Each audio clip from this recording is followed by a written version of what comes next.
Talk about a web series called Loki. So without wasting time चलिए आते हैं इस कहानी की मेन स्टोरी लाइन की तरफ। इसकी शुरुआत होती है सन 2012 में एवेंजर्स की टाइमलाइन में, जहां पर हमें दिखाया जाता है कि सभी एवेंजर्स ने चित्तौरी आर्मी को हराते हुए अब लॉकी को पूरी तरीके से पकड़ लिया है। लेकिन वहीं पर हमें एंड गेम से रिलेटेड भी कुछ सीक्वेंस दिखाए जाते हैं, जिसके अंदर आयरन मैन और एंटमैन मिलकर टेसरेक्ट को चुराने की कोशिश करते हैं। लेकिन तभी लिफ्ट से नीचे उतरकर आता है हल्क और गलती से टेसरेक्ट लोकी के हाथों में लग जाता है और तभी वो वहां से अपने आप को टेलीपोर्ट करके गोबी डिजर्ट मंगोलिया में पहुंच जाता है। वहां पहुंचने के बाद भी कुछ लोग उसे देखकर हैरान हो जाते हैं, तो वो उससे अपनी लैंग्वेज में बात करने लगता है। लेकिन तब उसे पता चलता है कि उन लोगों को हिंदी नहीं आती है और थोड़ी देर में वहां पर टेलीपोर्ट होकर कुछ पुलिस वाले पहुंचते हैं, जिनकी लीडर का नाम होता है हंटर B-15 और वो उससे कहती है कि समय की रेखा के साथ छेड़छाड़ करने के अंजाम में आपको गिरफ्तार किया जाता है। पहले तो लोकी कुछ समझ नहीं पाता कि आखिर ये सब हो क्या रहा है और वो उनसे लड़ने की कोशिश करता है, लेकिन उनके पास में एक ऐसा गैजेट था जो कि समय को काफी धीमा कर सकता था और वहीं वो शॉट मिलाकर दे दी थी लोकी को, जिसकी वजह से वो काफी स्लो मोशन में गिरने लगता है। और अब इसी के साथ उसे कैद कर ले आया जाता है TVA में, यानी कि टाइम वेरिएंट्स अथॉरिटी। रिसेप्शन पर एक बंदा बैठा होता है और वो कहता है कि आपके पास में जो भी है मुझे यहाँ पर जमा करवा दीजिए। हंटर ने लोकी के हाथ से जो टेसरेक्ट निकलवाया था वो वहीं पर जमा करवा दिया जाता है और उसके बाद में उसे एक लिफ्ट में भेज दिया जाता है। लिफ्ट में एक रोबोट होता है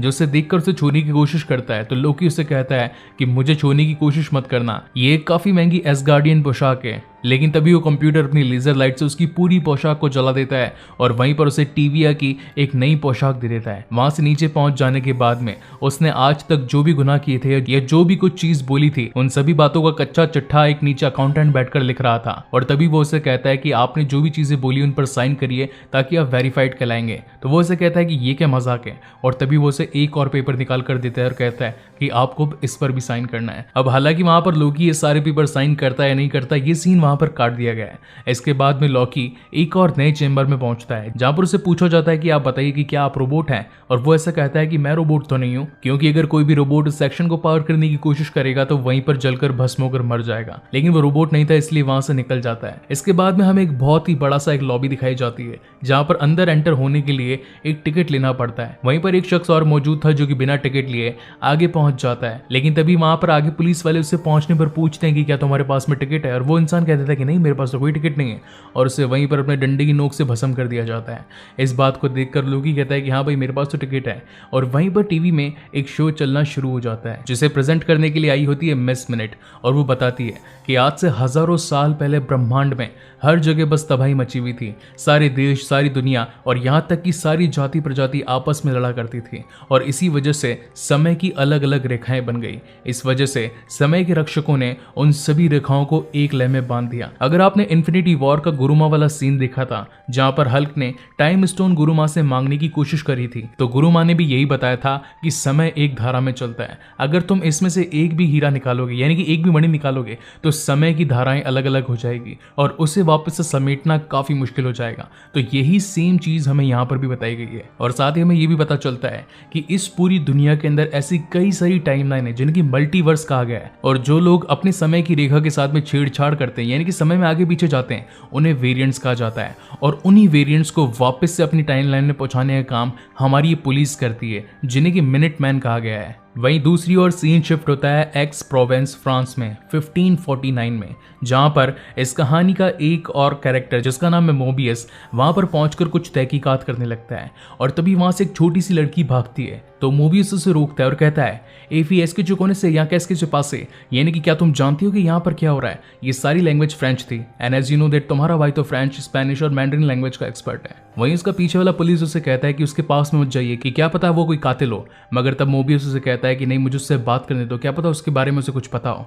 और वो जब उसके पास में जाकर बात करने लगता है तो पीछे से पुलिस वाला उसे गालियां देने लगता है। तभी वहां पर मोबियस भी उसे कहता है कि इले इनने कॉनिस्पा कैस के हम पढ़ ले, यानी कि वो एक पागल है, उसे नहीं पता कि हम किस बारे में बातचीत कर रहे हैं। और तभी वो उसे उसके मोबाइल के अंदर एक चित्र दिखाता है और उसे पूछता है कि आखिर यहाँ पर हुआ क्या था। तभी वो लड़की बताती है कि यहाँ पर एक ऐसा शख्स आया जिसने इन सभी पुलिस वालों को जान से मार दिया। तो मोबियस उससे पूछता है कि आखिर वो कैसा दिखता था। तो वो लड़की बताती है कि उसकी शक्ल जैसे मानो कोई डेविल थी। और तभी उनके जाने का समय हो जाता है, लेकिन उससे पहले वहां पर एक शख्स और पहुंचता है जो कि TVA का ही एक एम्प्लॉय था, और वो आकर मोबियस को बताता है कि मेरे पास में तुम्हारे लिए काम है। हमने लोकी को पकड़ लिया है। वहीं दूसरी ओर अब जब लोकी के ऊपर मुकदमा चलाया जा रहा था तो जज उससे पूछती है कि क्या तुम अपने आप को गुनहगार मानते हो?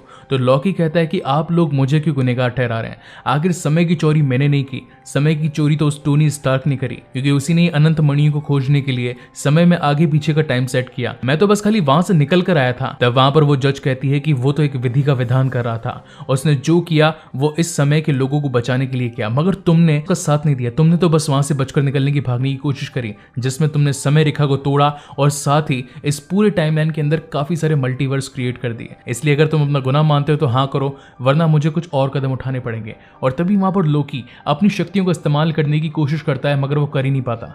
और तब हमें पता चलता है कि वहां पर यानी कि टीविया के अंदर किसी प्रकार का कोई भी जादू या फिर कोई भी शक्ति काम नहीं करती है। एक तरफ तो लोकी को रीसेट करने के आदेश दे दिए जाते हैं, वहीं उसी समय पर मोबियस पहुंच जाता है और वो उससे कहता है कि मुझे इससे बात करने दीजिए। मैं जानता हूं कि ये सब खतरनाक है, मगर अगर आप मुझे एक मौका देंगे तो शायद मैं आपके काम में कुछ मदद कर पाऊं। और वहीं से मोबियस को उससे बातचीत करने का एक मौका मिल जाता है। वो उसे एक रूम में लेकर जाता है, उसे प्रीवियस उसकी यादें दिखाता है और कहता है कि आखिर तुम इतने मिस्चीफ क्यों, यानी कि तुम शरारतों के देवता क्यों माने जाते हो? तुम्हारे अंदर इतनी शरारत आई कहां से? क्या तुम्हें लोगों को परेशान करना पसंद है? तो लोकी कहता है कि नहीं, मुझे शरारत करने का शौक नहीं, ये तो बस करने का काम था जो मुझे करना पड़ा। और वो वहां से भागने की कोशिश भी करता है, लेकिन मोबियस के पास में था एक टाइम ट्विस्टर मशीन, जिसकी मदद से वो बार बार लोकी को अपनी चेयर पर बैठा दिया करता था। कुछ ही समय बाद में वहां पर हंटर पहुंचती है और कहती है कि मोबियस आपको किसी काम से बाहर आना पड़ेगा। और जब वो बाहर आकर अपनी जेब से उस टाइम ट्विस्टर को चेक करता है तो पता लगता है कि लोकी ने उससे वो टाइम ट्विस्टर मशीन चुरा ली है। और इसी की मशीन को चुराकर अब लोकी पहुंच जाता है वहीं रिसेप्शन पर जहां पर उसने टेसरेक्ट को रखा था। और वो उस शख्स को कहता है कि क्या तुम मुझे मेरा टेसरेक्ट वापस दे सकते हो? अगर तुमने मुझे नहीं दिया तो मैं तुम्हें मछली की तरह मार दूंगा। अब ये हालांकि एक दूसरी टाइमलाइन थी, तो वो इंसान जिसका नाम था केसी, वो समझ नहीं पाता कि आखिर मछली क्या होती है और मछली की तरह मसल देना क्या होता है, तो वो उसे टेसरेक्ट दे देता है। मगर तभी लोकी की नजर पड़ती है उसके ड्रॉर में पड़े अनंत मणियों पर, यानी कि इन्फिनिटी स्टोन्स पर। तो वो उसे कहता है कि आखिर यहाँ पर ये अहम चीज क्या कर रही है? तो केसी बताता है कि ऐसी तो हमारे पास न जाने कितनी है, ये तो हम पेपर वेट की तरह यूज करते हैं। और तब जाकर लोकी को समझ में आता है कि अनंत मणियों तक का यहाँ पर जादू नहीं चलता। और अब वो फाइनली हार मानकर वापस से उसी चेंबर में आ जाता है जहां पर वो पहले बैठा था, क्योंकि उसके पीछे तो पूरी पुलिस फोर्स पड़ी थी। अब वहां पर वो अपनी यादों को देखने लगता है, जहां पर उसे अपनी माँ दिखाई देती है। अपनी माँ की टाइमलाइन को देख लेने के बाद में वो पहुंचता है थॉर रैग्नारॉक की टाइमलाइन में, जहां पर वो अपने पिता को भी देखता है। ऐसा करते करते आगे बढ़ते बढ़ते उसे इन्फिनिटी वॉर और साथ ही एंड गेम तक के सारे विजन्स दिखाई देने पड़ते हैं। और जब उसे अपनी मौत दिखाई देती है, यानी कि थैनोस ने जब लोकी को गले से उठा रखा था और वो उसकी जब जान ले लेता है, तो लोकी सोचता है कि अगर ये सब कुछ सच है, ये मशीन अगर पास्ट और फ्यूचर दोनों दिखा सकती है, तो इसका मतलब ये है कि मेरा अंत होना तय है। इस बात से वो काफी परेशान हो जाता है और वहीं पर बैठ जाता है। और थोड़ी देर बाद में वहां पर मोबियस पहुंचता है, तो वहां पर लोकी उससे पूछता है कि आखिर तुम मुझसे चाहते क्या हो? अगर तुम चाहते तो मुझे एक ही मिनट में मार सकते थे, लेकिन तुम्हें मुझसे चाहिए क्या? तो मोबियस उससे कहता है कि हमें एक भगोड़े की तलाश है और उसे तुम पकड़ने में हमारी मदद करोगे। तो लोकी उससे कहता है कि आखिर मैं उसे पकड़ने में तुम्हारी मदद क्यों करूंगा? तो मोबियस कहता है कि फ्यूचर में वो शख्स कोई और नहीं बल्कि वो तुम खुद हो। वहीं से सीन शिफ्ट होता है सेलिना, ओक्लाहोमा 1858 में, जहां पर हमें दिखाया जाता है एक खेत जैसी जगह जहां पर काफी सारा तेल बिछा हुआ था। वहीं पर जब मिनटमैन पहुंचते हैं तो वो सोचते हैं कि एक वेरिएंट जो यहाँ से भागा है वो जरूर फ्यूचर से आया होगा और उसने तेल को यहाँ से ले जाने का सोचा होगा, मगर वो यहाँ से लेकर नहीं जा पाया। लेकिन ये सब तो एक शख्स की चाल थी और देखते ही देखते वो शख्स वहां पर आग लगा देता है। अब ये कौन है, यहाँ पर क्यों आया है और इसका मकसद क्या है? इसी सस्पेंस के साथ में ये शानदार एपिसोड यहीं पर खत्म होता है। Loki season 1 episode 2। इसके लास्ट एपिसोड में हमने देखा कि किस तरीके से गॉड ऑफ मिसचीफ यानी कि शरारतों का देवता अब समय रक्षकों की कस्टडी में आ चुका था और वहीं पर उसे मोबियस ने एक काम दिया था एक भगोड़े को पकड़ने का। वो भगोड़ा और कोई नहीं बल्कि लोकी का ही एक रूप था। और इसी के साथ एपिसोड 2 की शुरुआत होती है, जहां पर सीन शिफ्ट होता है लोकेशन ओशकोश विस्कॉन्सिन 1985 में। यहाँ पर हमें दिखाया जाता है कि एक वेरिएंट अपनी समय रेखा को तोड़कर इस समय में पहुंच चुका था और वहीं पर उसे पकड़ने के लिए 4 मिनटमैन पहुंचते हैं। लेकिन जब वो वहां पर पहुंचते हैं तो धोखाधड़ी करने वाला वो भगोड़ा, वो शख्स उन चारों को ही बेहाल कर देता है। लेकिन उस समय वो उन 3 को जान से मार देता है और एक को अपने साथ ले जाता है। अब ये आखिर अपने साथ किसे और क्यों लेकर गया है वो हमें इस कहानी में आगे पता चलेगा। इसके बाद में सीन शिफ्ट होता है टीविया के अंदर, यानी कि टाइम वेरिएंट्स अथॉरिटी में, जहां पर अब लॉकी को मोबियस के थ्रू यहां पर एक जॉब पर रख लिया गया था। और यहीं पर मोबियस और उन दोनों के बीच में बातचीत भी दिखाई जाती है, जहां पर अब लॉकी को उन्हीं का एक वेरिएंट्स का एक जैकेट मिलता है, जिससे हमें ये पता चलता है कि लॉकी ने अब टीवीए के लिए काम करना शुरू कर दिया है। और अब जैसा कि सभी मिनट्समैन को पता चल चुका था कि 1985 में ओशकोश के अंदर अभी समय की शाश्वत रेखा के अंदर कुछ ना कुछ गड़बड़ हुई है, तो वो सभी भी अब वहां पर पहुंचकर तहकीकात शुरू करते हैं, जहां पहुंचने पर उन सभी को पता चलता है कि यहां पर 3 मिनटमैन्स की जान गई है और साथ ही 1 मिनटमैन यहां से गायब है। अब यहां पर लॉकी अपना शरारती देवता वाला दिमाग लगाने लगता है और उन सभी को बताने लगता है कि अगर 3 मिनट के अंदर तुम यहां पर नहीं रुके और यहां से बाहर निकल गए तो तुम सभी की जाने जाएगी, क्योंकि जिस शख्स ने ये पूरा जाल बिछाया है वो तुम सभी को जान से मारना चाहता है। और बातों ही बातों के अंदर वो उनका काफी ज्यादा टाइम वेस्ट कर देता है, जिससे कि समय की शाश्वत रेखा लाल रेखा को छू लेती है। अब यहां पर ये दोनों चीजों को मैं क्लियर कर देता हूं। समय की शाश्वत रेखा वो होती है जो कि समय के बहाव को एक रूप में चलाने का काम करती है, और अगर कोई बाहरी शख्स या कोई बाहरी आतंकी इस समय के साथ छेड़छाड़ करता है तो वहां से एक नई टाइमलाइन बनना शुरू कर जाती है, और इसे ही समय की लाल रेखा को टच करना कहा जाता है। और इन मिनट्समैन का काम यही होता है कि जब समय की कोई रेखा शाश्वत रेखा को छोड़कर लाल रेखा को टच करने लगे तो उस टच करने से पहले उन्हें अपना एक डिवाइस उस जगह पर रख देना होता है, ताकि वो वापस से टाइमलाइन को अपने ही टाइम क्राइटेरिया के अंदर ला सके और सब कुछ जो जैसा पहले था बिल्कुल वैसा हो सके। अब हालांकि यहाँ पर ये काम दिया गया था लॉकी को, जिससे कि अब अपनी काबिलियत उन सभी के सामने रखनी थी, मगर इस काम में वो नाकामयाब साबित होता है। और इस बात से वहां की जो अदालत की जज होती है वो मोबियस पर काफी ज्यादा गुस्सा होती है और उससे कहती है कि तुमने इस पर विश्वास ही क्यों किया, जब तुम जानते हो कि लॉकी हमेशा धोखा देता है तो तुमने उस पर विश्वास करने की जरूरत क्यों करी। तो वहां पर मोबियस कहता है कि अब जो हमारे सामने दुश्मन है उसकी ताकतों को आप कम मत समझिए, क्योंकि वो फ्यूचर से ही आने वाला कोई लॉकी है जिसके पास में असीमित ताकत है और उसे रोकने जितना दिमाग हमारे पास में नहीं है। अगर उसे कोई रोक सकता है तो वो सिर्फ और सिर्फ इस टाइम का लॉकी है। आप प्लीज मुझे एक मौका और दीजिए। और काफी टाइम तक समझाने के बाद में फाइनली जज उसकी बात से एग्री करती है और कहती है कि मैं तुम्हें सिर्फ एक मौका और दूंगी, अगर इस एक मौके में तुमने उस बुरे लॉकी को नहीं ढूंढा तो मैं इस वाले को तो डिलीट करूंगी और साथ ही तुम्हें भी सजा मिलेगी। अब इस बात से एक मौका मिल जाने के बाद में ये सीधा पहुंचता है लॉकी के पास में और उससे पूछता है कि आखिर बुरे लॉकी और तुम्हारे अंदर डिफरेंस क्या है। तो वहां पर ये वाला लॉकी कहता है कि मैं ज्यादा ताकतवर हूँ, ज्यादा स्मार्ट हूँ और साथ ही मेरा दिमाग उस वाले से तेज चलता है, क्योंकि मैं हर चीज को जानता हूँ, समझता हूँ और हर चीज को परखने के बाद में कोई रिजल्ट देता हूँ। तभी वहां पर मोबियस उसकी इंसल्ट करते हुए कहता है कि तुम कमजोर हो और जो सबको मार रहा है वो तुमसे ज्यादा ताकतवर है और तुम अपने से ज्यादा ताकतवर लॉकी को तो कभी पकड़ ही नहीं सकते। वो उसे उकसाने लगता है। इस बात से लॉकी को काफी ज्यादा गुस्सा हो जाता है और अब वो ये डिसाइड कर लेता है कि अब इस बुरी लॉकी को पकड़ने में वो उसकी दिल से हेल्प करेगा। लेकिन मोबियस कहता है कि तुम तो हमेशा लोगों को चकमा देने में होशियार हो, अभी तक तुम लोगों के 50 से ज्यादा बार पीठ में चूरा भोंक चुके हो, तो इसकी क्या गारंटी है कि तुम मेरे साथ में भी ऐसा करोगे या नहीं करोगे। तब वहां पर लॉकी कहता है कि मैं जानता हूं कि मैं बुरा जरूर हूं, मगर मां की कसम इस बार मैं तुम्हारा साथ दूंगा और बुरी लॉकी को पकड़कर अपनी छवि जो खराब हुई है उसे वापस से ठीक करूंगा। और इसी के साथ में मोबियस उसे काफी सारे पुराने वेरिएंट्स की केस फाइल पकड़ा देता है ताकि लॉकी उस पर पढ़कर अपनी रिसर्च को और तगड़ा करे और साथ ही बुरे लॉकी को पकड़ने में उनका साथ निभाए। और तभी उसे एक फाइल मिलती है जिसका नाम होता है events query destruction of ash gourd. उसे याद आता है कि वहां पर भी एक ऐसी फोर्स थी जिसका नाम था जीरो वेरिएंस एनर्जी। ये वही एनर्जी थी जो कि उन्हें 1985 में ओशकोश के विस्कॉन्सिन एरिया के अंदर डिटेक्ट हुई थी और ये सेम ही एनर्जी यहां पर भी डिटेक्ट हुई थी। इसका मतलब ये था कि ये सारी की सारी एनर्जी वहां पर जमा होती है जहां पर एक प्रलय का आना तय होता है। उसे याद आता है कि जब थॉर रैग्नारॉक में जब रैग्नारॉक एसगार्ड पर आया था और उसने एसगार्ड की पूरी प्रजा और साथ ही सभी बिल्डिंग्स को तबाह कर दिया था, तो इसका मतलब ये था कि वो सब कुछ तय था। समय के अनुसार जो चीज होनी थी वो होकर ही रही। और अब इस बात को क्लेरिफाई करने के लिए वो सीधा जाता है मोबियस के पास में और वो वहां पर बैठकर लंच कर रहा था। तो वो उसी का लंच लेकर उसके सैलेड के अंदर ढेर सारा नमक मिलाता है और बताता है कि तुम ये समझो कि इस बाउल के अंदर जो तुम्हारा सैलेड है इसे मान लो कि ये एसगार्ड है। अब वहां पर अगर तुम हल्क को इसके अंदर पटको, यानी समझ लो चलो ये नमक ये हल्क है, अब तुम यहाँ पर इसको पटक रहे हो, तो क्या वहां पर सर्टर के थ्रू इस एसगार्ड का विनाश होना रुका? नहीं रुका। इसका मतलब यह है कि अगर प्रलय आनी है तो वो आकर रहती है। वहां पर समय की शाश्वत रेखा के अंदर ऊपर नीचे होने वाले किसी भी बदलाव को पकड़ा नहीं जा सकता, क्योंकि वो फिक्स्ड है, जो होना है वो होकर रहेगा। अब ये बात थोड़ी थोड़ी वहां पर मूवीज को समझ में आने लगती है। तो वो उससे पूछता है कि आखिर तुम मुझसे क्या चाहते हो? तो वो उससे कहता है कि हम एक ऐसी प्रलय वाली जगह पर जाएंगे जहां पर ये प्रलय आनी तय है और हमें इस बात का पता होगा, और तब हम वहां पर जाकर सिर्फ अपनी इस थ्योरी को चेक करेंगे कि क्या वहां पर कोई वेरिएंट छुप सकता है जहां पर प्रलय आने की 100% गारंटी हो। और इस बात से मोबियस और साथ ही लॉकी अब सीधा पहुंच जाते हैं पॉम्पी, इटली में, जिसका समय था 79 ईडी।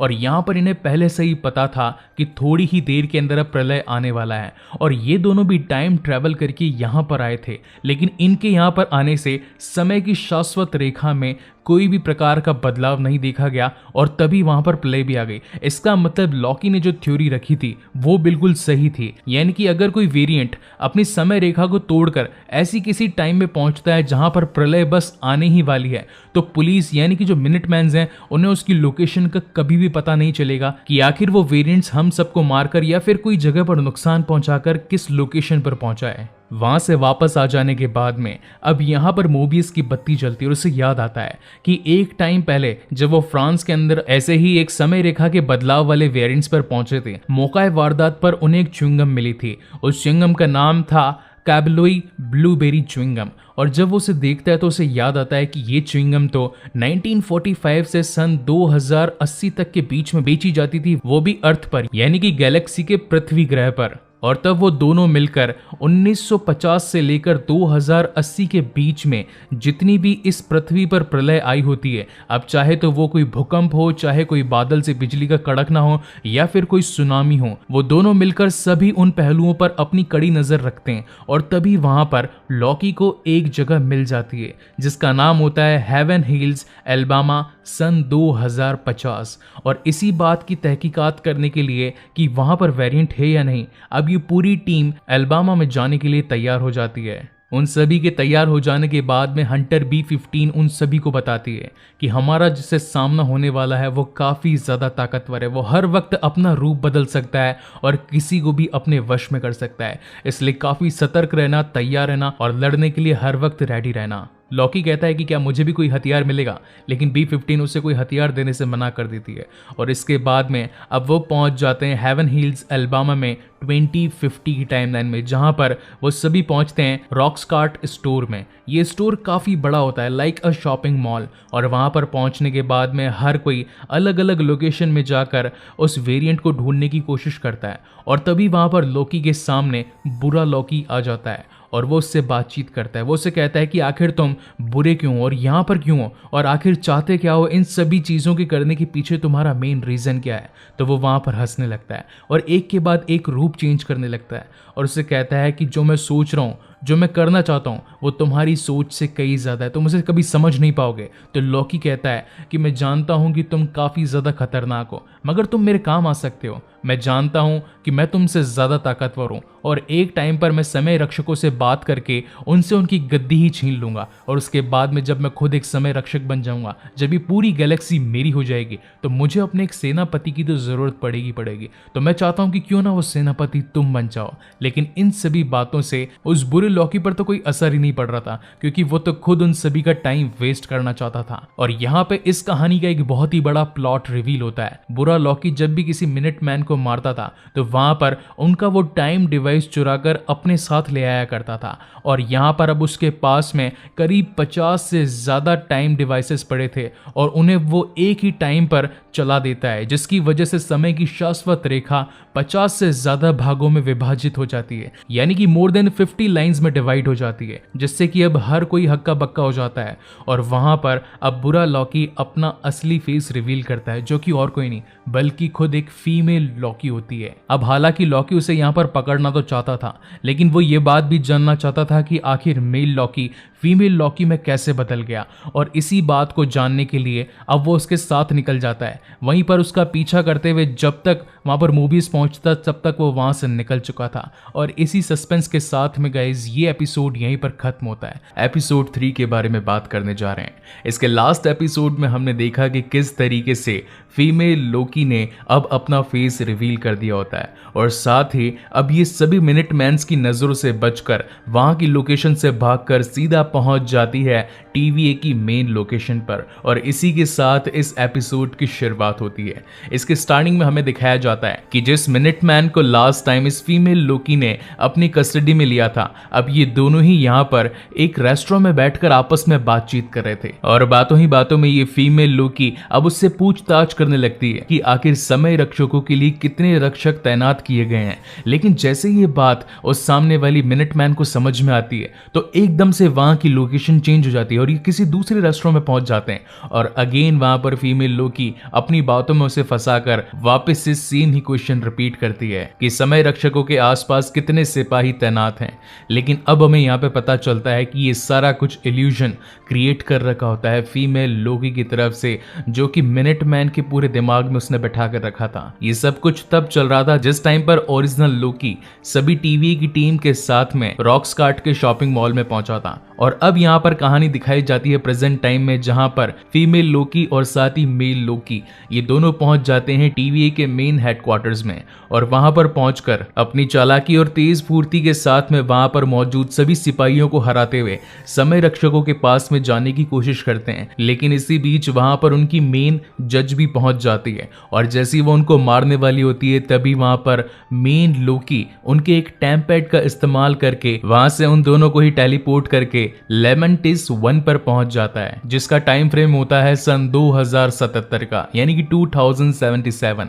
यहाँ पर हमें लेमेंटिस 1 ग्रह दिखाया जाता है जिस पर अब चांद टूट कर गिरने वाला होता है। एंड सीरियसली गाइस, पिछले वाले 2 पार्ट्स के कंपैरिजन में इस वाले एपिसोड के CGI एंड VFX काफी ज्यादा बेहतर हैं। यहाँ पर इन दोनों के ही बीच में झड़प हो जाती है और ये दोनों आपस में लड़ने लगते हैं कि आखिर तुमने हम दोनों को यहाँ लेमेंटिस 1 पर क्यों पहुंचाया। शायद तुम्हें पता नहीं है कि इस ग्रह के ऊपर चांद गिरने वाला है और थोड़े ही टाइम के अंदर ये पूरा ग्रह नष्ट हो जाएगा और हम दोनों भी जान से मारे जाएंगे। तो लोकी कहता है कि मुझे इसके बारे में कुछ पता नहीं था क्योंकि मैंने शायद डीप रिसर्च नहीं करी, मगर कोई बात नहीं, हम अपनी चालाकियों से यहाँ से निकल ही जाएंगे। और जब वो टैम्पैड को यूज करके उस टाइमलाइन से बाहर निकलने की कोशिश करता है, मगर तभी उस टैम्पैड की बैटरी लो हो जाती है।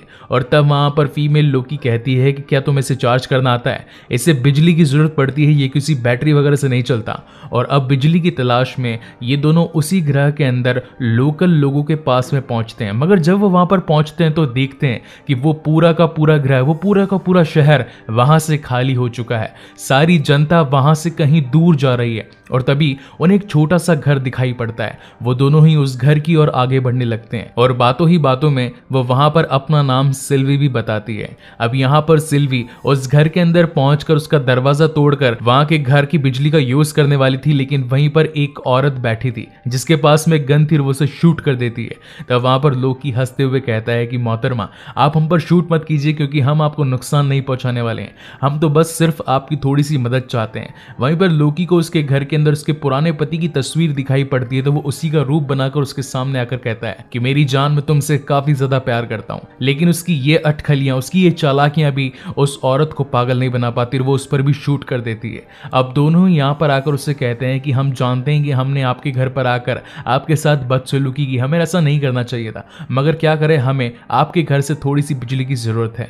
तब वहां पर वो उसे लेडी उनकी मदद करने के लिए मना कर देती है। तो वहां पर लोकी कहता है कि ठीक है, आपको हमारी मदद नहीं करनी तो कोई बात नहीं, मगर क्या आप हमें बता सकती है कि यहाँ पर शहर से सारे लोग कहाँ पर गायब हो गए। तब वहां पर वो लेडी बताती है कि थोड़े टाइम के अंदर एक आर्क नाम का स्पेसशिप इस ग्रह से निकलने वाला है और ये सारे लोग यहाँ के मेन रेलवे स्टेशन पर पहुंचे हैं क्योंकि रेलवे स्टेशन से एक रेल निकलने वाली है जो कि सीधा उस स्पेसशिप तक पहुंचेगी। और वहीं से ये दोनों अब पहुंच जाते हैं इस ग्रह के मेन रेलवे स्टेशन पर। यहाँ पर पहुंचने के बाद इन्हें पता चलता है कि अंदर जाने के लिए तो टिकट्स की जरूरत है और इन दोनों के पास तो टिकट होती नहीं है। तो यहाँ पर लोकी अपनी चालाकियों का इस्तेमाल करता है, इल्यूजन क्रिएट करता है और अपने आप को उन्हीं के सैनिकों में से एक बनाकर अपने साथ में सिल्वी को लेकर उसके अंदर पहुंच जाता है। अंदर पहुंचने के बाद में अब ये दोनों अपनी पर्सनल बातें शेयर करने लगते हैं। दोनों के ही बीच में आपस में ये बातें चल रही होती है कि वो समय रक्षकों से किस तरीके से टकराएंगे और अपने आप को फ्री करवा लेंगे, क्योंकि पूरे ब्रह्मांड में टीवी ही एक ऐसी संस्था है, एक ऐसी ऑर्गेनाइजेशन है जो कि किसी भी समय रेखा या फिर किसी भी टाइम लाइन के अंदर पहुंचकर ऑल्टरनेटिव वेरिएंट्स को पकड़ सकती है। और अगर इन दोनों को ही उन सभी से बचना है तो इसके लिए समय रक्षकों से बढ़िया उपाय और कोई भी नहीं हो सकता। इन दोनों की बातों में हमें यह भी पता चलता है कि यहाँ पर लोकी अपनी मॉम से काफी ज्यादा प्यार किया करता था, और साथ ही वो ये भी बताता है कि मैं एक अडॉप्टेड हूँ, मैंने उन्हीं से ही अपने सारी जादू की कलाएं सीखी है, मेरा इल्यूजन, मेरी मैजिकल ट्रिक्स, ये सब कुछ मैंने अपनी मॉम से सीखा है। वहीं पर सिल्वी भी बताती है कि मुझे किसी ने कभी कुछ नहीं सिखाया, ये सब कुछ मैंने खुद से सीखा है। मैं जब भी किसी को टच करती हूँ तो उसे अपने दिमाग की शक्तियों से काबू करके उस पर एक ऐसा इल्यूजन फैला सकती हूँ जिससे कि मैं सब कुछ काबू कर सकती हूँ, और वो ख्याल और साथ ही वो बातें भी निकलवा सकती हूँ जो कि काफी गहराई में दबी हुई होती है। तब वहां पर लोकी कहता है कि आखिर तुमने उस मिनटमैन को क्यों कैद कर रखा था? तब वहां पर वो बताती है कि मुझे उसकी यादों में जाने के लिए 100 सालों तक पीछे जाना पड़ा, क्योंकि कुछ दिमाग ऐसे होते हैं जिन पर मैं मिनटों में काबू कर लेती हूँ, मगर कुछ दिमाग ऐसे होते हैं जिन्हें काबू करने में मुझे थोड़ी सी प्रॉब्लम्स तो आती है। तब वहां पर लोकी कहता है कि 100 साल, इसका मतलब ये है कि समय रक्षकों ने उसे नहीं बनाया? तब वहां पर सिल्वी कहती है कि हाँ, वो तो पहले एक इंसान थी और 100 सालों पहले वो पृथ्वी पर ही रहा करती थी। उसका फेवरेट प्लेस एक रेस्टोरेंट था जहां पर वो हमेशा एक जूस पीने के लिए जाया करती थी। और तब वहां पर लोकी की बत्ती जलती है और वो ये सोचने पर मजबूर हो जाता है क्योंकि मोबियस ने उससे कहा था कि हम सभी का निर्माण समय रक्षकों ने किया है, हम ना तो कहीं से पैदा हुए हैं और ना ही कहीं से लाए गए हैं। मगर सिल्वी की बातों से उसे ये पता चलता है कि यहाँ पर टीवी में जो भी शख्स काम कर रहा है वो एक टाइम पर कभी एक वेरिएंट हुआ करता था। सफर काफी लंबा था और उन्हें दूर तक जाना था, इसी वजह से अब वहां पर सिल्वी थोड़ा सा रेस्ट करने लग जाती है, लेकिन लोकी तो अपनी हरकतों से कहां बाज आने वाला था और वो वहां पर मौजूद ड्रिंक्स का एंजॉयमेंट करने लगता है, नशे में धुत होकर गाना गाने लगता है खुद की स्पेशली लैंग्वेज में, जो कि योटनहाइम की स्पेशल लैंग्वेज थी।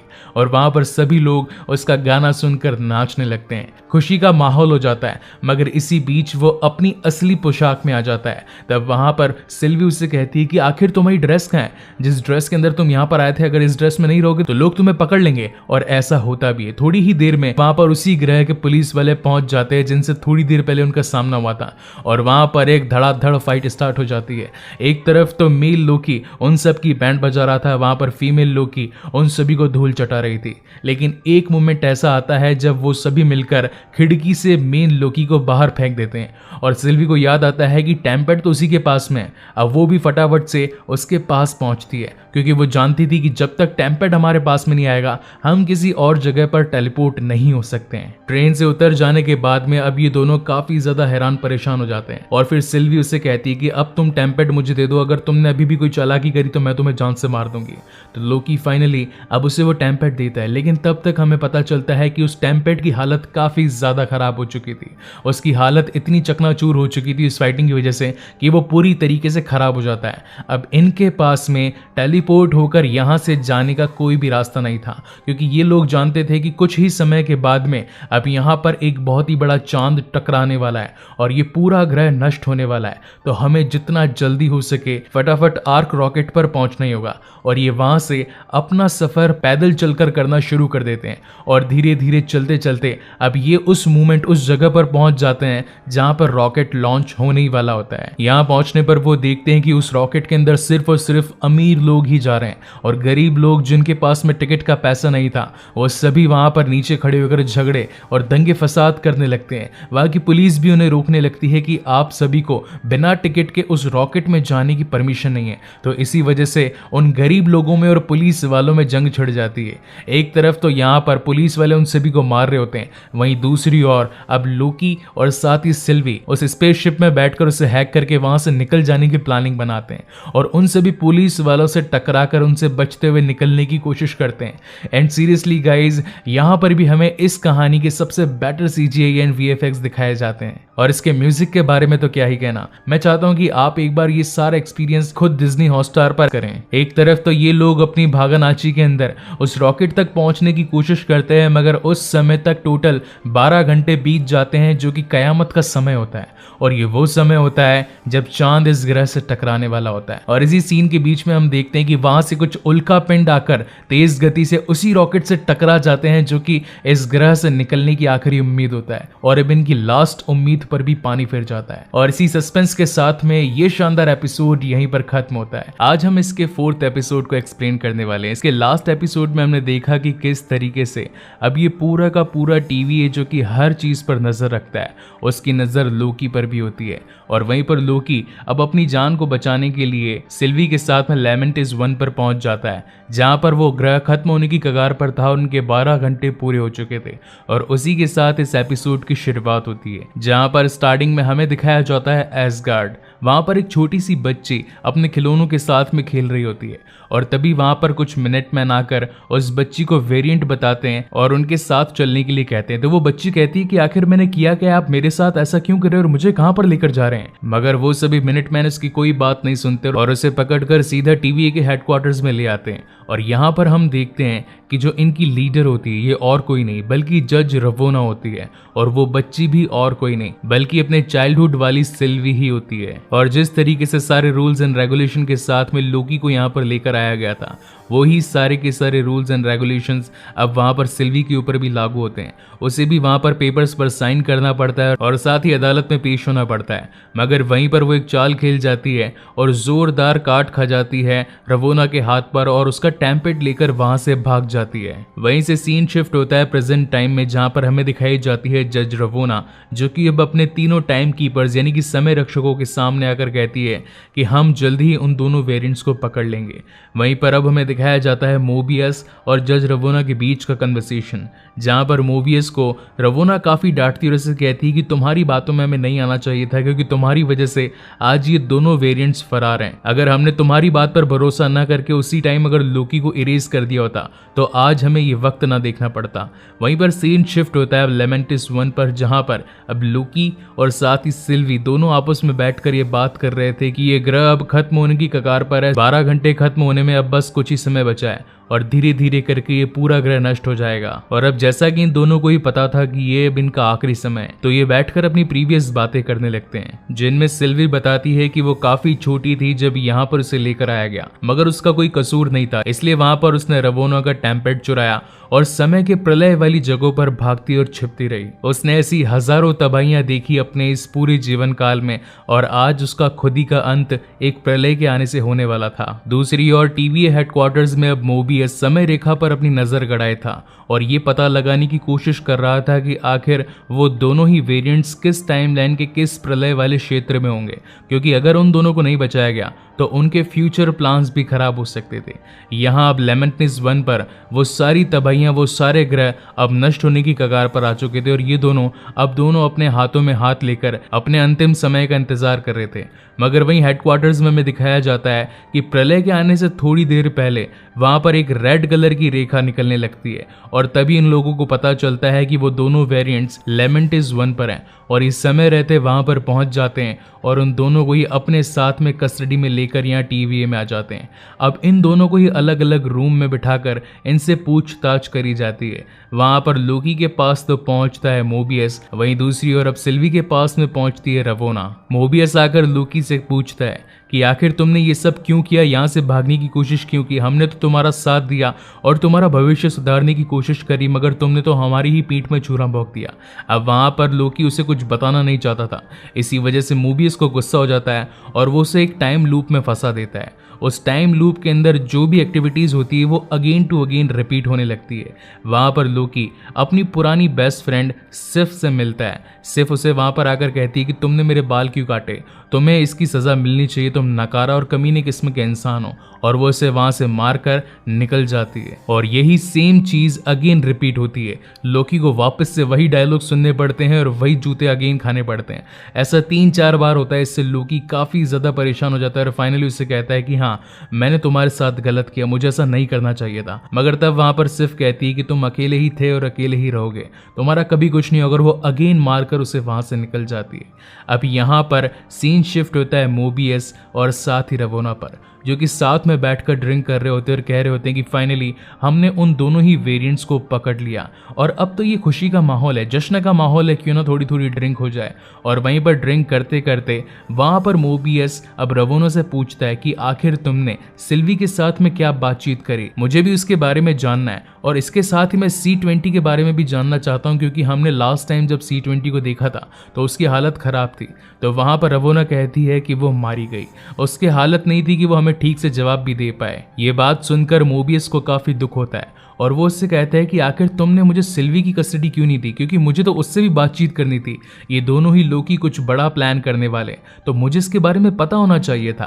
तो रवोना कहती है कि तुम्हें उसके बारे में मैंने इसलिए नहीं बताया क्योंकि मुझे तुम्हारी जान की परवाह थी। एक्चुअली वहां पर रवोना मोबियस से कुछ सच्चाई छिपा रही थी जिसे वो पता लगाना चाहता था और इसीलिए वो एक चाल खेलता है। अपने हर वेरिएंट को पकड़ लेने के बाद में उनसे मिली चीजों को वो बीइंग अ ट्रॉफी अपने ऑफिस में लगाया करते थे। तो वहां पर मोबियस अब रवोना को कहता है कि इस तलवार को क्यों ना तुम अपनी ट्रॉफी शेल्फ में लगा लो। और जैसे ही वहां पर रवोना उस तलवार को अपनी ट्रॉफी शेल्फ में लगाने जाती है तो पीछे से मोबियस उसका टैंपैड अपने टैंपैड के साथ में बदल देता है और वहां से उसे कहकर निकल जाता है कि मैं थोड़ा थका हुआ हूं और मुझे रेस्ट की जरूरत है।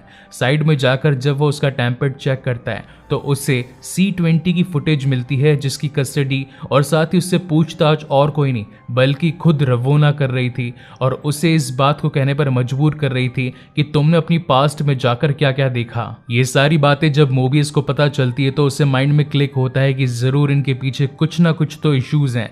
तभी वहां पर रवोना मुझे सच्चाई बताने से कतरा रही थी और वो वापस से अब लोकी के पास पहुंचता है और उसे कहता है कि आखिर तुमने सिल्वी के साथ में जाकर क्या देखा।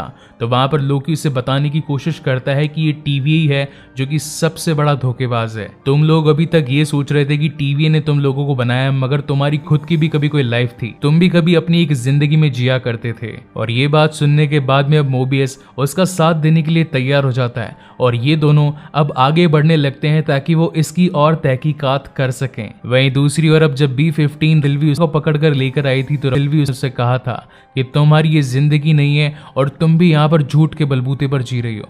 ये बात उसे काफी खलती है और इसीलिए वो उसके पास पहुंचकर उसे एक टाइम लूप में लेकर जाती है। वही टाइम होता है 2077 का, जहां पर रॉक्सकार्ट के अंदर उन्होंने ही पहली बार मुलाकात करी थी। वहां पर B-15 उससे कहती है कि आखिर तुम किस सच के बारे में कह रही थी, मुझे सब कुछ बताओ।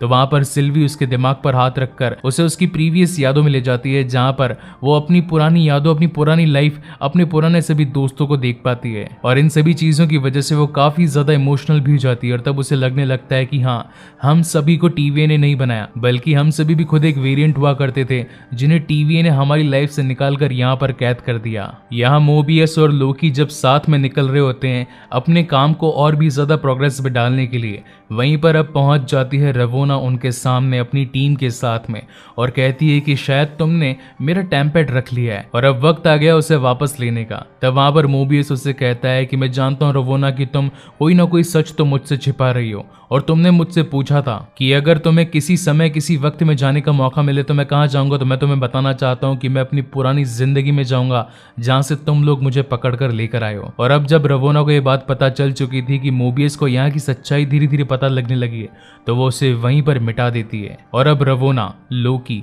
और साथ ही सिल्वी को लेकर पहुंच जाती है समय रक्षकों के पास में और कहती है कि तुम्हारी सजा ये समय रक्षक ही तुम्हें देंगे। और जब लोकी वहां पर समय रक्षकों को देखता है तो कहता है कि तुम लोग झूठ कहते हो, तुम लोगों ने हमें नहीं बनाया बल्कि हमारी जिंदगी से हमें यहाँ पर लेकर आए हो। और जैसे ही वहां पर समय रक्षक उन्हें सजा सुनाते हैं जान से मार डालने की, मगर तभी वहां पर उनका साथ देने के लिए पहुंच जाती है B-15 और अपनी चालाकियों के साथ में वो वहां पर मौजूद सभी मिनट्समैन का सामना करने लगता है और उसका साथ देने के लिए अब सिल्वी भी उन सभी का मुकाबला करने लगती है। और इसी बीच लड़ाई के अंदर अब सिल्वी तलवार फेंक कर मार देती है एक समय रक्षक के गले पर और उसका गला कटकर जमीन पर आकर गिरता है और तब इन लोगों को पता चलता है कि ये समय रक्षक असली नहीं बल्कि ये तो रोबोटिक्स है। इनके अंदर तो कोई जान ही नहीं थी, ये तो बस यहाँ पर लोगों को यूं ही डरा कर रखने के लिए रखे गए थे। तो आखिर असली सच क्या है हमें इसका पता लगाना ही होगा। मगर तभी वहां पर पीछे से रवोना आकर लोकी को मिटा देती है और इस बात से अब तो सिल्वी को काफी ज्यादा गुस्सा आ चुका था क्योंकि वो लोकी से कहीं ना कहीं प्यार करने लगी थी।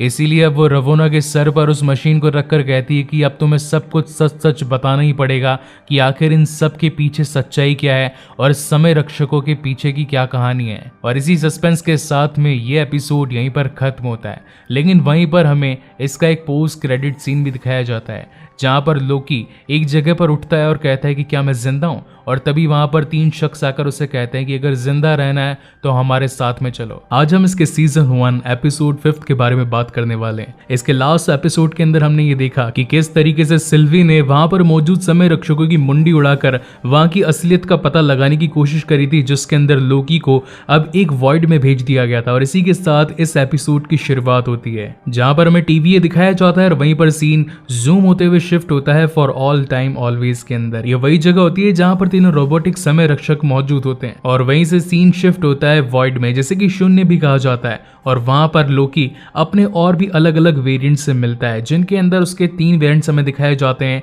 एक होता है कालू लोकी, एक होता है ओल्ड, एक होता है चाइल्ड और एक होता है एलिगेटर लोकी। वहीं दूसरी ओर अब सिल्वी पूरी तरीके से रवोनों के ऊपर हावी हो चुकी थी। वो से कहती कि अब तो तुम्हें सब कुछ सच्चाई बतानी होगी कि आखिर समय रक्षक है कौन और बैठे कहां पर है और उनका इस टीवी को बनाने के पीछे मकसद क्या है। तो वहां पर रवोना कहती है कि मुझे भी आज तक इनके बारे में कंप्लीट सच्चाई नहीं पता है। अगर हम दोनों साथ मिल जाएं तो हम ये मिलकर पता लगा सकते हैं कि आखिर टीवी के रचयिता है कौन और इस पूरी संस्था को चला कौन रहा है। और बातों ही बातों में वो दोनों आपस में हाथ मिला लेते हैं। तब वहां पर रवोना कहती है कि मैं मिस मिनट से बात करके इस पूरे समय की शुरुआत और समय के अंत के बारे में पता लगा सकती हूँ। इस बात से अब सिल्वी भी एग्री करती है और वहां पर मिस मिनट अब इस समय की शुरुआत से रिलेटेड फाइल्स को ढूंढने लगती है, मगर उसे ढूंढने में थोड़ा टाइम लग रहा होता है। तो वहां पर वो कहती है कि क्यों ना हम इसके अंत के बारे में खोज करें। तब यहाँ पर एक चीज रिवील होती है कि समय के रचयिता जरूर समय के अंत के अंदर मौजूद होंगे, क्योंकि जिस तरीके से प्रलय आने वाली जगह पर पूरा का पूरा समय एकदम एक्यूरेट फिट होता है, यानी कि उसकी समय की रेखा को तोड़ा नहीं जा सकता और कोई ऑल्टरनेट टाइमलाइन भी नहीं बनाई जा सकती। इसका मतलब यह है कि जहां पर समय का अंत होगा वहीं पर कहीं ना कहीं समय रक्षक छुपे बैठे होंगे। वहां पर मिस मिनट सिल्वी का टाइम वेस्ट करने के लिए एक टाइम स्पेसशिप के बारे में भी बातचीत करती है। तो सिल्वी कहती है कि ठीक है, मुझे उसके बारे में फाइल निकाल कर बताओ। लेकिन ये सारी चाल तो रवोना और साथ ही मिस मिनट का उसका टाइम वेस्ट करने के लिए था। और देखते ही देखते वहां पर काफी सारे मिनटमैन्स आकर उसका सामना करना शुरू कर देते हैं।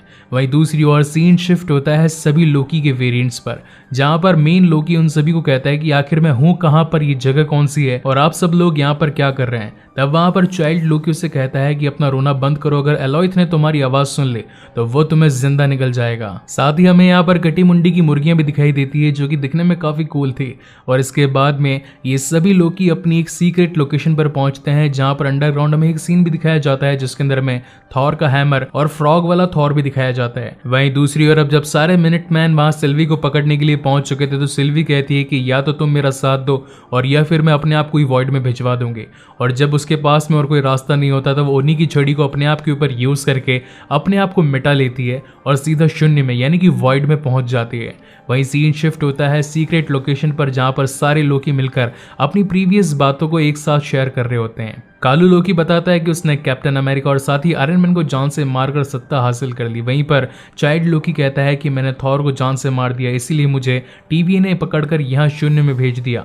वहीं पर क्लासिक लोकी यानी कि ओल्ड लोकी बताता है कि जब थैनोस ने उसको जान से मारने की कोशिश करी तो उसने अपना ही एक इल्यूजन बनाकर वहां नकली लोकी को खड़ा कर दिया और खुद एक जगह जमीन में छुपा रहा। और जब थैनोस की शिप वहां से चली गई तो वो एक आइसोलेटेड ग्रह में पहुंच गया और कई सालों तक वहां पर छिपा रहा।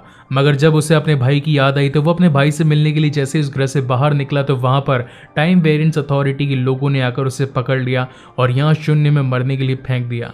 वहीं पर अपना लोकी बताता है कि आपने कहा था कि एलॉयथ एक जिंदा दानव है, तो इसका मतलब यह है कि अगर वो जिंदा है तो कभी ना कभी मरेगा तो जरूर। We are specialised in survival, तो इसका मतलब यह है कि हम तो फाइट भी काफी अच्छे तरीके से करना जानते होंगे, तो क्यों ना हम उससे लड़ने की कोशिश करें। मगर तभी जोर जोर से सभी लोग हंसने लगते हैं और कहते हैं कि रवा बेटा वाह, मौज कर दी। रथ हम तो बड़े हैवी ड्राइवर हो। मगर तभी वहां पर लोकी कहता है कि अगर उसे जीतना है तो उससे लड़ना तो पड़ेगा ही। इसी बीच वो सीक्रेट लोकेशन का ढक्कन खोलकर वहां से जाने लगता है जिस पर हिंदी में आ लिखा हुआ होता है, और तभी वहां पर प्रेसिडेंट लोकी पहुंच जाता है। वहीं दूसरी ओर सीन शिफ्ट होता है हमारी सिल्वी पर, जो कि एक बस के अंदर मौजूद होती है, और जैसे ही वो अपने आप को संभाल कर वहां से बाहर निकलने की कोशिश करती है तभी वहां पर अलाइथ आ जाता है और वो उसे पकड़कर जॉन से मारने की कोशिश करता है। लेकिन हम तो जानते हैं कि सिल्वी के पास में एन्चेंटमेंट की पावर होती है, यानी कि किसी भी शख्स या फिर किसी भी जीव को छूकर उसे वश में कर देने की ताकत। तो वो जैसे ही उस बादल को छूती है तो वो 1 सेकंड के लिए उसकी ग्लिम्पस में पहुंच जाती है, यानी कि उसके समय के आर पार देख पाती है और ये भी देखती है कि वहां पर एक बहुत ही बड़ा कैसल यानी कि एक बहुत ही बड़ा किला मौजूद है।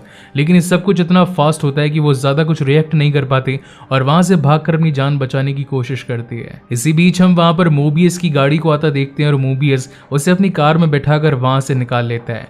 वहीं दूसरी ओर अब प्रेसिडेंट लोकी अपने बाकी सभी चूचों के मुरब्बों के साथ में उन सभी को जान से मारने की कोशिश करता है और कहता है कि यहाँ पर अब मेरा राज होगा। और जैसा कि हम जानते हैं कि गॉड ऑफ मिसचीफ जो कि हर वक्त सत्ता पाने और एक दूसरे को धोखा देने की कोशिश करता है, तो यहाँ पर इस लोकी के साथ में भी ऐसा ही होता है, क्योंकि जिन लोगों पर इसने विश्वास किया था वही लोग अब इसके साथ दगाबाजी कर देते हैं। और यहाँ पर एक काफी फनी मोमेंट भी क्रिएट होता है जहाँ पर एलिगेटर लोकी इस प्रेसिडेंट लोकी का हाथ खा जाता है और वो काफी जोर जोर से चिल्लाने लगता है।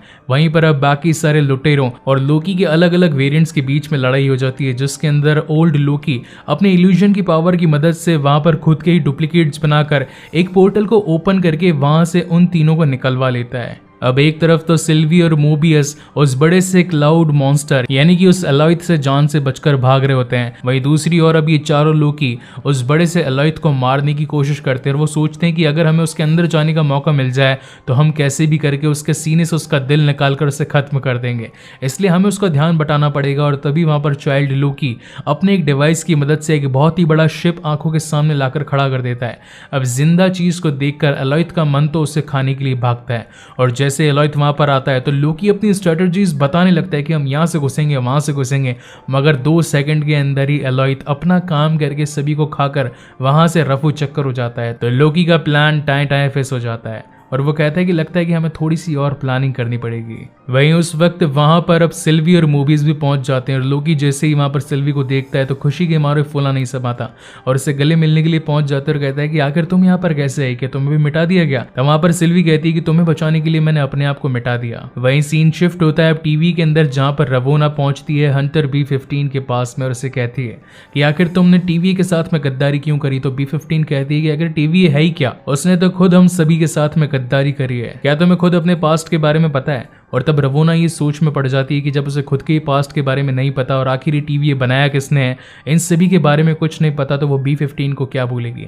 और तभी वो मिस मिनट को समय रक्षकों के रिगार्डिंग एक बात बोलती कि जितना जल्दी हो सके समय रक्षकों से मेरी बात करवाओ क्योंकि उनकी जान खतरे में है। वहीं दूसरी ओर अब वॉइड के अंदर सारे लोकी एक साथ मोबियस के साथ में बैठकर बातचीत कर रहे होते हैं। वहीं पर अपना मेन लोकी अब सिल्वी के साथ बैठकर एक क्वालिटी टाइम स्पेंड कर रहा होता है। और जैसा कि लोकी की किस्मत होती है कि लोकी कभी मर नहीं सकता, जिंदगी उसकी किस्मत है, तो ये दोनों उसी चीज पर बात कर रहे होते हैं।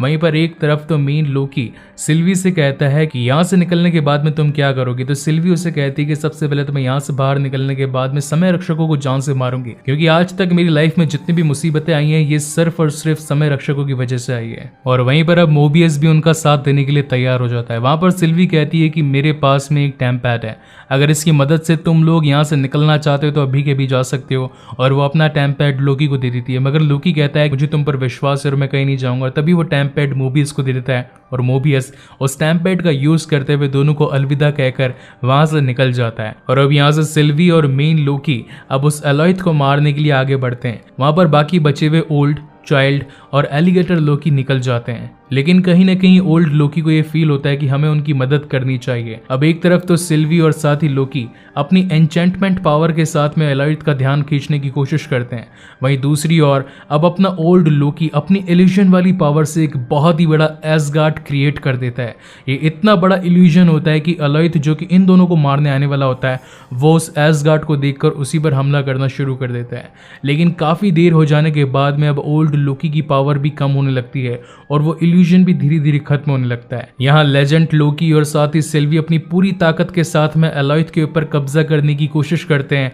वहीं दूसरी ओर अब ओल्ड लोकी भी अपनी पावर्स का यूज करने लगता है, मगर वो इतना ज्यादा थक चुका था कि एलॉयथ का सामना नहीं कर पाता और एलॉयथ उसे वहां से जान से मार देता है। वहीं दूसरी ओर अब सिल्वी और लोकी उस पर फाइनली कब्जा पाई लेते हैं, जिसकी वजह से अब उन्हें उसके अंदर एक क्लियर रास्ता दिखाई पड़ता है, जो कि उसी कैसल यानी कि उसी किले का होता है जहां पर माइट भी हो सकते हैं वो सारे के सारे समय रक्षक।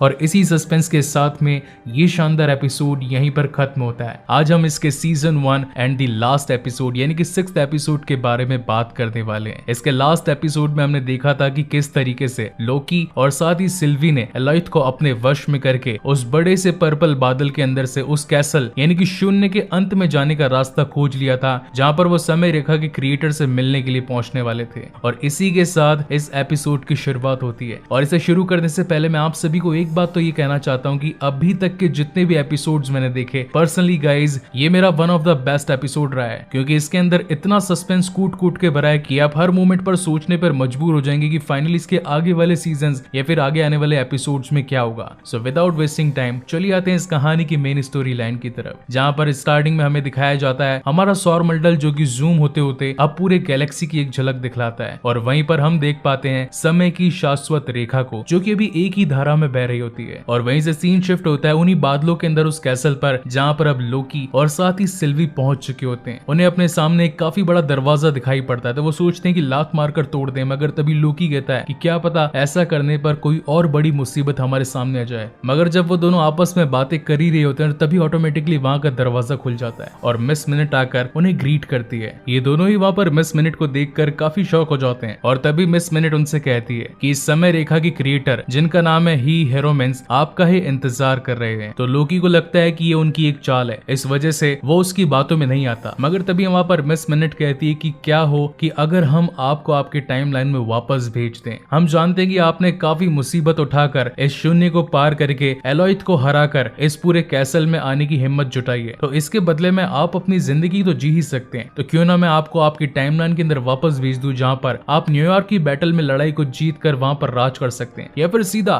थैनोस को ही मारकर अपनी मौत का अंत कर सकते हैं। और या फिर कैसा हो कि आपके पास में सारी की सारी अनंत मणियां आ जाए। वहीं पर मिस मिनट सिल्वी को भी कहती है कि अगर कैसा हो कि तुम्हारा अकेलापन खत्म हो जाए, अगर कैसा हो कि तुम दोनों को ही एक ही जगह पर एक ही समय रेखा में भेज दिया जाए, जिससे कि तुम्हारे सारे सपने भी पूरे होंगे, तुम्हारा अकेलापन भी दूर होगा और जो तुम हमेशा से चाहती थी यानी कि अपनी खुद की एक लाइफ, तुम वो भी एंजॉय कर पाओगी। मगर वो दोनों ही उसकी बात मानने से इनकार कर देते हैं। और वहीं पर सीन शिफ्ट होता है टीवी के अंदर, जहां पर अब रवोना रेंसले अपनी कुछ पुरानी फाइल्स को डाउनलोडिंग पर लगाकर बैठी थी, जो कि उसने मिस मिनट को कहा था कि उसे समय की शुरुआत से लेकर सारी फाइल्स चाहिए। और तभी वहां पर मिस मिनट आ जाती है, तो रवोना उससे कहती है कि क्या तुमने वो सारी फाइल्स डाउनलोड कर ली। मगर तब वहां पर मिस मिनट उसे भी धोखा दे देती है और कुछ फेक फाइल्स उसे लाकर पकड़ा देती है और कहती है कि मुझे उन्होंने तुम्हें यही फाइल्स देने के लिए कहा है। तो रवोना कहती कि आखिर तुम्हें किसने कहा है, मगर मिस मिनट उसकी बात का बिना जवाब दिए वहां से गायब हो जाती है। अगले ही पल हमें दिखाए जाते हैं लोकी और साथ ही सिल्वी, जो कि अपनी तहकीकात करते हुए उस कैसल के अंदर और आगे बढ़ते चले जाते हैं। और तभी उनके सामने का दरवाजा खुलता है, जिसमें से निकलता है इस पूरे शाश्वत समय रेखा का क्रिएटर, जिसका नाम होता है ही हेरोमेंस। तो दोनों उसे देखकर कहते हैं कि तुम तो एक नॉर्मल इंसान लगते हो। और तभी सिल्वी उस पर जानलेवा हमला करती है। मगर तभी हमें पता चलता है कि हेरोमेंस के पास में तो समय का पहले से ही ज्ञान होता है कि कौन सा वार किस समय पर किस दिशा से आने वाला है, और वो अपने आप को प्रिवेंट कर लेता है। और अब जैसा कि उसे सारे समय, सारी टाइमलाइंस और होने वाले हादसों के बारे में पता होता है, तो वो लोकी और सिल्वी को कहता है कि क्यों ना हम थोड़ी देर शांत बैठकर आपस में बातचीत करके इस मसले को सुलझाएं। तो वहां पर लोकी और सिल्वी को उस पर तो विश्वास ही नहीं होता और वो उसे बार बार झूठा बोलने लगते हैं। मगर तभी वहां पर वो उन्हें कुछ डॉक्यूमेंट्स दिखाकर कहता है कि तुम मुझे कभी नहीं मार सकते, क्योंकि इन डॉक्यूमेंट्स में ऑलरेडी लिखा हुआ है कि मुझे मारने की सारी चालें फेल होने वाली है।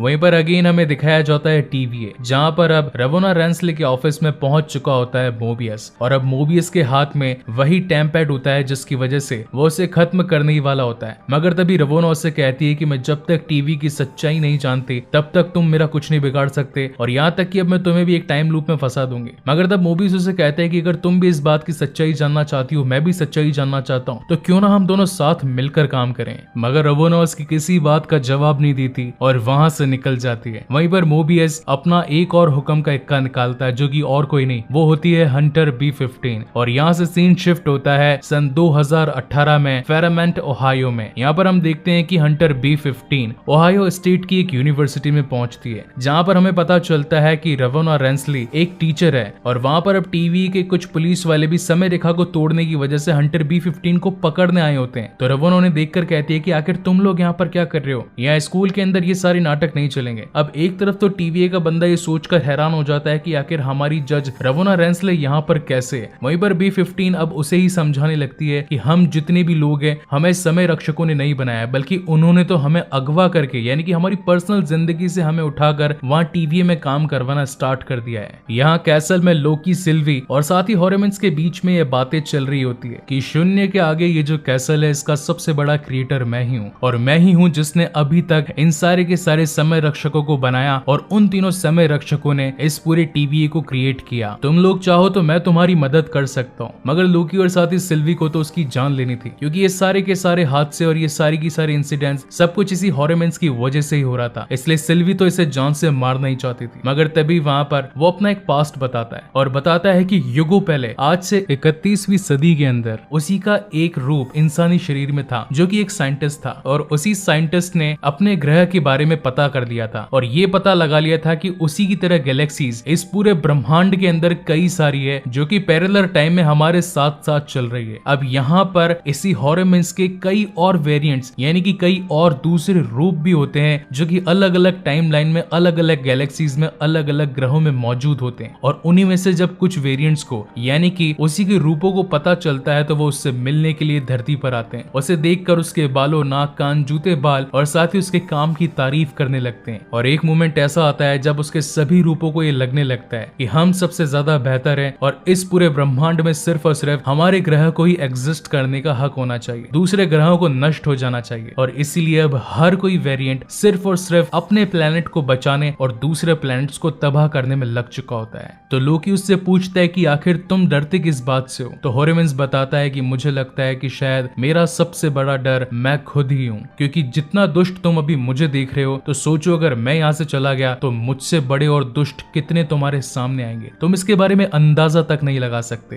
तो सिल्वी उसे कहती है कि आखिर यही अंत है, शून्य के बाद तो हमारी तुमसे मुलाकात होने के बाद में क्या बस हमें यही सुनना था, इसकी वजह से हम यहाँ तक आए। तब वहाँ पर हॉरेमेंस उसे कहता है कि लेमेंटिस 1 वो ग्रह जो चांद से तबाह होने वाला था, वहाँ पर तुम्हें किसने बचाया? मैंने बचाया। वापस से तुम दोनों जब शून्य में आए थे और जब एलॉयथ तुम्हें खाने वाला था तो उससे तुम्हें किसने बचाया? उसके पीछे भी मैं ही हूँ, ये सारा करता धरता मैं ही हूँ और मैंने ही तुम दोनों को यहाँ पर बुलाया है। तो सिल्वी कहती है कि अब तो तुम्हें जान से मारना ही पड़ेगा, क्योंकि जब तक तुम्हारा अंत नहीं होगा तब तक टीवी में फंसे लोग अपनी वापस से जिंदगी में नहीं जा सकते। तब वहाँ पर हॉरेमेंस यहाँ पर एक काफी बड़ा प्लॉट ट्विस्ट रिवील करता है और कहता है कि तुम्हारे सामने सिर्फ और सिर्फ दो रास्ते हैं, या तो मुझे मारो जिससे कि पूरी की पूरी शाश्वत समय रेखा का सत्यानाश हो जाएगा और मेरे ही काफी दुष्ट वेरिएंट तुम्हारे सामने आकर तुम्हें और साथ ही तुम्हारी दुनिया को खत्म कर देंगे, और या फिर दूसरा रास्ता है कि मेरी जगह ले लो और टीवी में जाकर हुक्म चलाओ, पूरी की पूरी टीवी तुम्हारे ही अकॉर्डिंग तुम्हारा काम करेगी। अब ये तुम्हें डिसाइड करना है कि आखिर तुम क्या चाहते हो। तब वहाँ पर सिल्वी और लोकी आपस में बातचीत करते हैं। तो लोकी कहता है ये बंदा सच बोल रहा है, हमें इसकी बात माननी चाहिए, हमें इसे जान से नहीं मारना चाहिए। मगर सिल्वी के साथ में जो इतना बुरा हुआ था, बचपन से उसने जो एक चोरों की जिंदगी जी थी, एक मक्कारी के साथ में पूरी दुनिया में दर बदर भटकती रही थी, और उसके मन में इतना गुस्सा था कि वो हैंड टू हैंड हॉरेमेंस को जान से मारकर ये सारा का सारा खेल खत्म कर दे। मगर तभी लोकी और साथ ही सिल्वी के बीच में इस बात पे जंग छिड़ जाती है कि उसे मरना चाहिए या नहीं। अब उन दोनों की फाइट को बैठा बैठा हॉरेमेंस बैठकर सिर्फ और सिर्फ एंजॉय कर रहा था, ना ही दोनों को रोक रहा था और ना ही दोनों को कोई सजेशन दे रहा था। और उन दोनों की चलती हुई इस तगड़ी लड़ाई के बीच में अब समय जो कि शाश्वत था उसके अंदर चेंजमेंट आने स्टार्ट हो चुके थे, और वहां पर लोकी नहीं चाहता था कि हॉरेमेंस जान से मारा जाए, इसलिए वो अपना हथियार त्याग देता है और खुद ही मरने के लिए सामने आ जाता है और सिल्वी को कहता है कि अगर तुम्हें मुझ पर विश्वास है तो इसे जान से मत मारो, हम दोनों मिलकर इस पूरी टीवी पर राज कर सकते हैं। मगर सिल्वी का तो कुछ और ही मानस था और वो वहां पर लोकी को वापस से टीवी में भेज देती है और ही हॉरेमेंस को अपनी ही तलवार से जान से मार डालती है। अब यहाँ पर जैसे ही उसका कत्ल होता है वहां पर पूरी की पूरी टाइम लाइन का सत्यानाश हो जाता है, पूरी की पूरी टाइम लाइन्स बिगड़ जाती है और अलग अलग समय रेखाएं बनने लगती है। और यहाँ जब लोकी टीवी के अंदर आ चुका होता है तो टीवी के अंदर भी हड़कंप मचा होता है, क्योंकि उनकी स्क्रीन पर दिख रहा होता है कि समय काफी अलग अलग धाराओं में बह रहा है। तो हर कोई अब उन समय को वापस से ठीक करने के लिए अपने डिवाइस का यूज करने के लिए अलग अलग टाइमलाइन में जाने लगते हैं। मगर तभी लोकी आकर मोबियस से मिलता है और कहता है कि वो काफी बुरा है, काफी खतरनाक है और उसके मरने के बाद तो न जाने इस दुनिया में कितने बड़े बड़े खतरे आने वाले हैं, तुम्हें इस बात का अंदाजा भी नहीं होगा। मगर तब वहां पर मोबियस उससे कहता है कि हाँ आप एक आर्कियोलॉजिस्ट है और आपकी बातों को हम समझ रहे हैं, आप टेंशन मत लीजिए, सब कुछ सही हो जाएगा। मगर ये तो बताइए कि आखिर आप हैं कौन। और जब लोकी इस बात को सुनता है तो उसके तो बिल्कुल दिमाग के प्लग उड़ जाते हैं। तो वो सोचता है कि आखिर ये मोबियस क्या कह रहा है, मोबियस तो मेरा काफी अच्छा दोस्त है। और जब वो अपनी नजर फिराकर उनके मेन हेडक्वार्टर्स को देखता है तो पता चलता है कि वहां पर 3 समय रक्षक नहीं बल्कि जिस शख्स की मूर्ति है वो और कोई नहीं बल्कि ही हॉरेमिन्स है। इसका मतलब यह था कि अब सिल्वी ने उसे किसी और ही टाइमलाइन में भेज दिया था जहां पर समय रक्षक नहीं बल्कि हॉरेमिन्स का TVA क्रिएट हुआ था। और इसी तगड़े सस्पेंस के साथ में ये शानदार एपिसोड यहीं पर खत्म होता है। सो गाइज, आपको ये वीडियो कैसा लगा प्लीज मुझे लाइक और कमेंट करके जरूर बताइएगा। इसके बाद में इसका अगला सीजन जल्दी आएगा और जैसे ही आएगा मैं आपके सामने काफी अच्छे तरीके से उसका एक्सप्लेनेशन रखने की कोशिश करूंगा। अगर आपको मेरे वीडियोस पसंद आते हैं तो उन्हें अपने फ्रेंड्स, फैमिली और साथ ही रिलेटिव्स में जरूर शेयर कीजिएगा। और अगर पहली बार इस चैनल पर आए तो इसे जरूर सब्सक्राइब भी कीजिएगा। And thanks again guys for watching this video. मिलते हैं अगले वीडियो में।